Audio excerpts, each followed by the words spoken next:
Can a country of 1.4 billion people overtake Europe's largest economy sooner than expected? India's growth story isn't just hype. A unique mix of demographics, policy, and global demand could put it past Germany much faster than most forecasts assume. In short, three compounding forces could accelerate India's GDP path: population and workforce dynamics, targeted industrial and investment policies, and a major shift in global trade and digital services. But there are also real risks. Let's break down these drivers one by one. First, let's talk about demographics. India has one of the youngest large populations in the world. What does that actually mean? It means a rising working-age population is entering the labor markets right now and over the next decade. More workers mean more consumption, which builds a stronger domestic market. Now, compare that to aging advanced economies like Germany, which are facing slower labor force growth and rising dependency ratios, fewer workers supporting more retirees.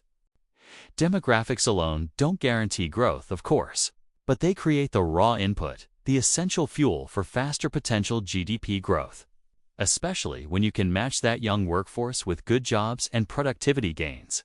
Second, let's look at policy. India's industrial policies over the last few years, from manufacturing incentives to significant tax reforms, are explicitly designed to attract large-scale investment and move the country up the value chain. Programs to incentivize local production, combined with a huge influx of foreign direct investment into critical sectors like semiconductors, automotive, and renewables, can materially raise the country's productive capacity. Germany's advantage has always been its high value, manufacturing, and incredible productivity.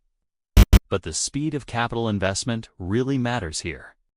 If India can close that capital and productivity gap faster than expected, it dramatically shortens the timeline for overtaking.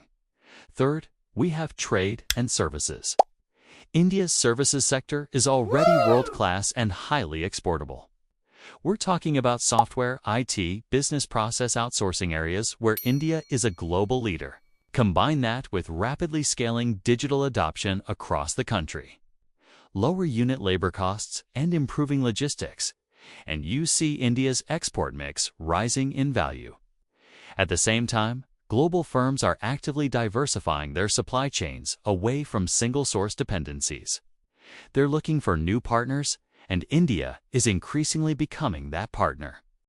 This reallocation of investment and trade flows can significantly shift global output composition, all in favor of India's GDP growth.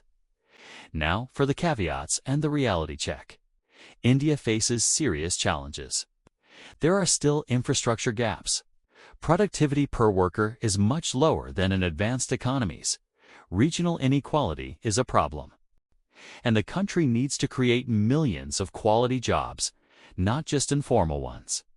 Germany's productivity and capital intensity remain incredibly high.